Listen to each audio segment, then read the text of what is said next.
Tous les chefs d'État des pays membres de la CEMAC ont répondu présent à l'invitation du président Paul Biya, président en exercice de l'institution communautaire.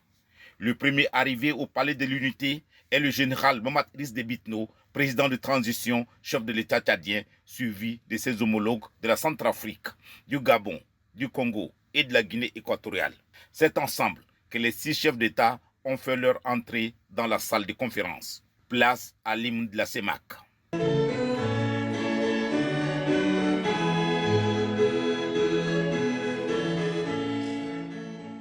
Placé sous le thème « Faire de la CEMAC en 2025 un espace économique intégré et émergent », la cérémonie d'ouverture de cette 15e session ordinaire a été ponctuée par 2 grands discours, celui du professeur Daniel Ona-Ondo, président de la commission de la CEMAC, et celui du président Paul Biya, président de la conférence des chefs d'État de la CEMAC, pour être sanctionné par la distinction de plusieurs personnalités pour leur bon et loyaux service à la communauté. D'abord, professeur Ona-Ondo, qui arrive à la fin de son mandat, après 5 années à la tête de la commission de la CEMAC, a fait un discours bilan pour se féliciter de nombreux paliers franchis par la CEMAC pour l'atteinte de son objectif d'intégration.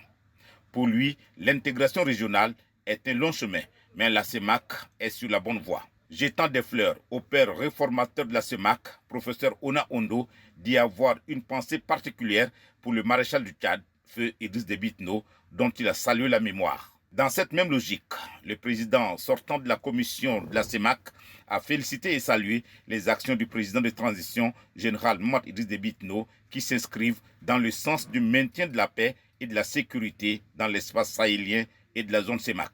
Le président de la conférence des chefs d'État de la CEMAC, Paul Biya, s'est lui aussi apaisanti sur l'intégration sous-régionale pour faire face aux défis nombreux et variés auxquels est confrontée la CEMAC. Le monde change et la CEMAC ne saurait rester en marge de ce changement, a lancé le président Paul Biya.